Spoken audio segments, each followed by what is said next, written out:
ভেঙে যাওয়ার নাম যদি শেষ হয়ে যাওয়া হয়, আপনি যদি ভাবেন যে ভেঙে যাওয়ার নাম শেষ হয়ে যাওয়া, তাহলে এই গাছটাকে একটু দেখেন। উপরের দৃশ্যটা দেখে মনে হচ্ছে যে খুব সুন্দর ভাবে সে দিব্যি বেঁচে আছে, তার জীবনে কোনো কষ্ট নেই, কষ্টের ছিটে ফোঁটাও তাকে স্পর্শ করেনি। কিন্তু এই তার এখানটা জুড়ে যদি আপনি একটু লক্ষ্য করেন, তাহলে দেখতে পারবেন যে তার এই অংশটা কিভাবে ভেঙে দুমড়ে মুচড়ে গেছে। আমি ভেবেছিলাম মনে হয় দুঃখ কষ্টে পড়িয়া গেলে কেউ আর বাঁচতে পারে না, কারো পক্ষে উঠে দাঁড়ানো সম্ভব না। কিন্তু প্রকৃতির এই সুন্দর নিদর্শন দেখলে মনে হয় যে না, প্রকৃতি যদি নিজের মতো করে নিজে বাঁচতে পারে, তাহলে আমি তো সৃষ্টির সেরা জীব মানুষ, আমিও তো বাঁচতে পারি।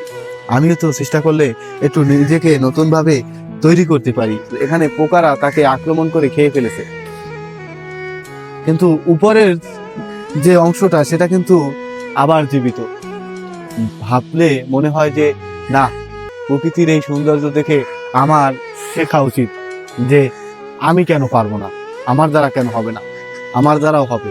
একটু যদি চেষ্টা করি, একটু যদি নিজেকে গুছিয়ে নিজের মতো করে আবার নতুন রূপে যদি উপস্থাপন করার চেষ্টা করি বা অনুধাবন করতে পারি, তাহলে আমি সফলতার দ্বার প্রান্তে পৌঁছাতে পারবো। দিন শেষে আমরা সকলেই সফল, আবার অনেকেই অনেকভাবে ব্যর্থ। এই ব্যর্থতা এই জীবনের একটা অংশ।